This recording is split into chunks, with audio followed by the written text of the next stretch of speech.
Hey everyone, so a popular shrub or tree here in Texas is the oleander. Now the oleander is rated for zones, I believe it's 9 through 10.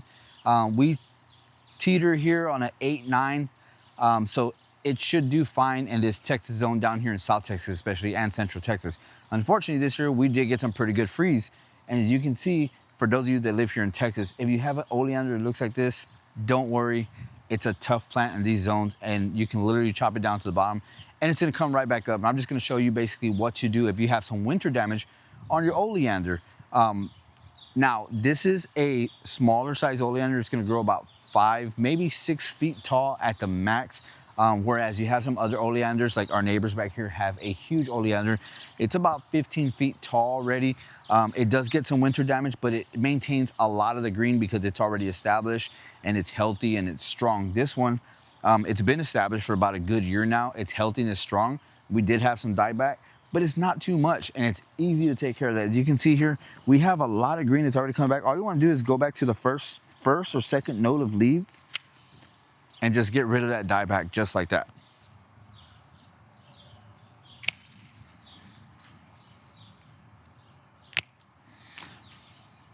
Now, another way to prune this oleander is you can definitely prune it to shape. You don't have to prune it just because it has some dieback. You can prune it to shape it up. And fall is not gonna be the best time. Your best time to prune it is gonna be late winter, early spring in these zones here, only because in fall, you don't wanna encourage new growth. All this right here, if you start pruning in fall, you're gonna start to get all this green. And then if you do have a freeze, it's gonna kill that back even further. But again, like I said, you can literally prune this one to the ground. It's gonna come right back up. I'll show you in a little bit. All the growth is coming from the bottom. But the best time to do this is gonna be late winter, early spring, like we are right now. This is early spring. I already have some growth, so it gives me an idea of where to start pruning, what parts are dead, what parts are still alive. Like here, see all that green right there? I just wanna go down to where it has some browning and cut right above the new leaf notes. Now you can go even further if you want. It's not really gonna do too much damage to this plant. It's actually gonna encourage it to put out some more growth along the stem here. And then a lot of these that are dead here, they're just gonna fall off. As you can see down here, I have a lot of the dead the dead foliage that is just falling off now, but you have some green coming up in its place. Now while we're at this pruning, we wanna give it a nice shape and get rid of that dieback at the same time. So just being careful to see what we're gonna prune and how we're gonna leave it looking. Like this one, I'm gonna go pretty far down. Has a little bit of green where I cut, but you can see a lot of this is already dead. I don't see any leaves sprouting. A lot of the other parts of this plant have a lot of leaves sprouting already. So that I'm definitely happy with.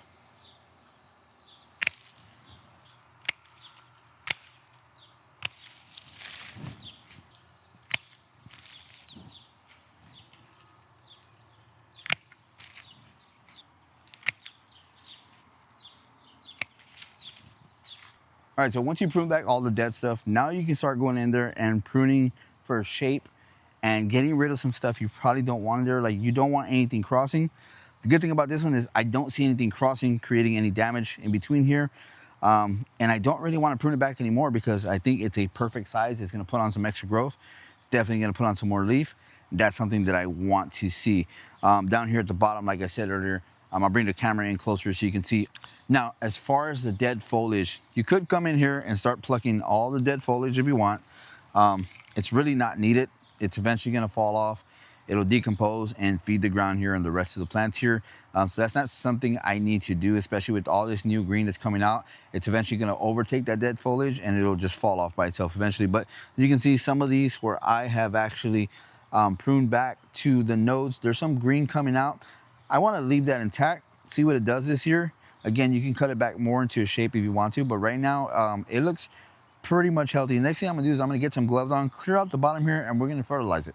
All right, so when it comes to fertilizing an oleander, one thing I'm gonna use, and it's actually recommended on the Espoma website, is citrus tone. Now this is a bag that I've had since last year. I try to use all the end of year products from last year at the beginning of this year. That way I don't have to open a new one. So that's why it looks kind of dirty like this. But this is the one thing we're gonna do is we're gonna add some citrus tone around the base of the plant here. What I'm gonna do is I'm gonna go ahead and clear out some of that dead foliage and some of the mulch. That way I have room to lay this back down and water it in really good.